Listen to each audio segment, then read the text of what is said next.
Alladzi 'allama bil qalam, kemudian buat legasi yang sifatnya bisa bermanfaat lebih bagi generasi yang berikutnya. Salah satu caranya dengan menulis. Ya.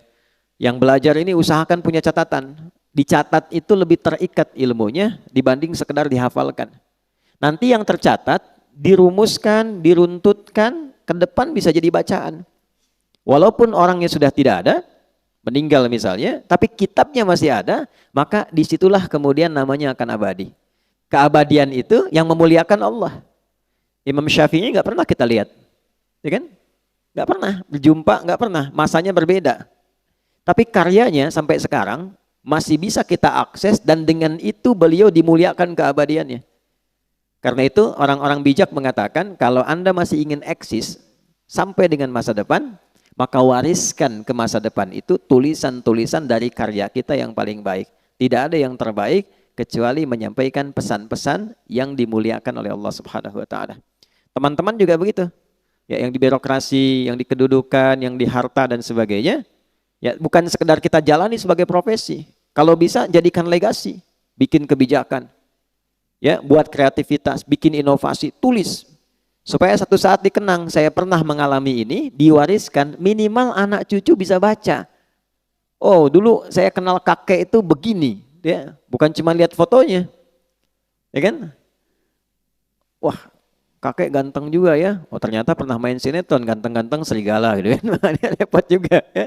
Kita bikin tulisan lebih bagus, terukur, ya. Balik, 'allamal insana ma lam ya'lam. Kemudian yang kedua, selalu berusaha berinovasi untuk menemukan sesuatu yang baru. Ya, jangan pernah terpaku pada satu hal. Cari sesuatu yang baru, bikin kreativitas sehingga lebih berwarna. Nah, cara menemukan ilmu yang baru itu kita sampaikan, itu kuncinya dua. Satu, rajin mendekati Allah, ya kan? Kita sudah ambil dalilnya di Quran surah 18 ayat 65, ya kan? Fawajada 'abdan min ibadina atainahu rahmatan min indina wa 'allamnahu min ladunna ilma. Khadir yang dimaksud di situ. Abdan itu sifat bagi orang yang rajin ibadah. Nah, biasanya ini catat rumus ya. Ini saya belum pernah kasih rahasia nih, tapi pagi ini rahasia di antara kita nih ya. Kita bagi dikit nih. Jadi di Quran itu nabi saja itu panggilannya itu dibagi 3 oleh Allah. Oke? Bagi berapa? 3. Untuk panggilan ya, bukan penyebutan nama. 1 nabi, ya ayyuhan nabi. 2 rasul. And yang ketiga abdun. Kalau misinya adalah pesan untuk menyampaikan informasi di lingkup pribadi dan keluarganya. Ada yang sifatnya khusus, ada yang bisa kita tiru.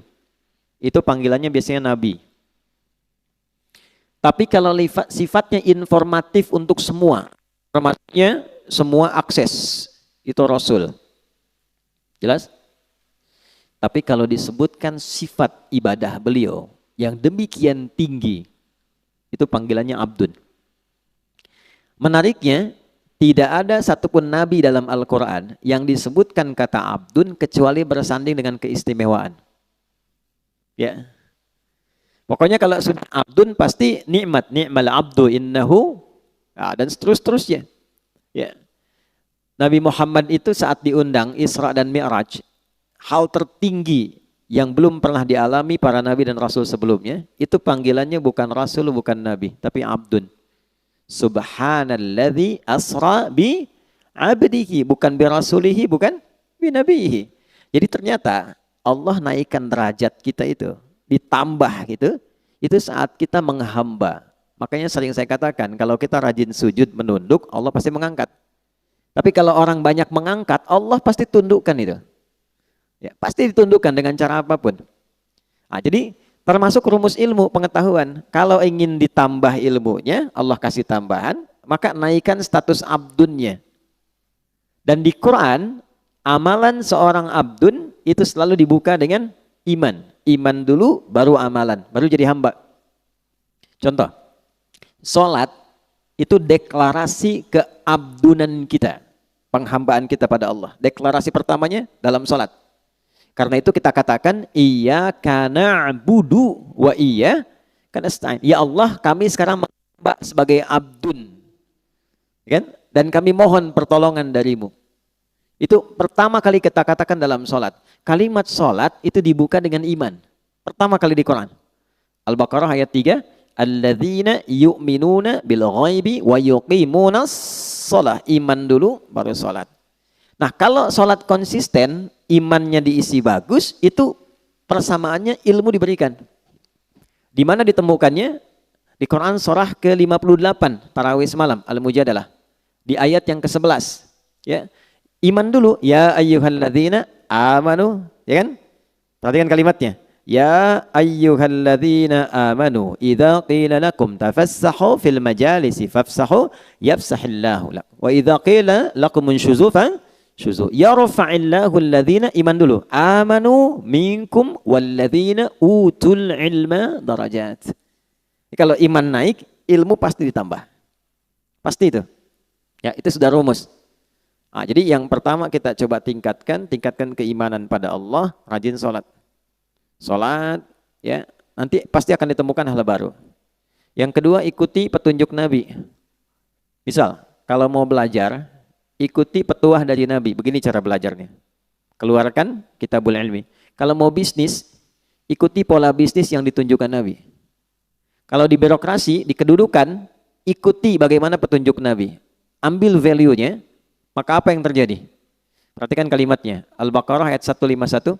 Kama arsalna fikum rasulan minkum yatlu alaikum ayatina wa yuzakkikum 2 wa yuallimukumul kitaba 3 wal hikmata 4 5 wa yuallimukum ma lam takunu ta'lamun. Orang yang cenderung mengikuti prototipe kehidupan Nabi, cara yang Nabi ajarkan, gimana menjalani hidup, salah satu keistimewaannya Allah kasih pada orang itu apa yang belum ia ketahui. Nah, teman-teman di serse misalnya kan, kehakiman dan sebagainya, kadang-kadang mau nyelesain kasus susah tuh, mau nemukannya. Sholat, minta petunjuk.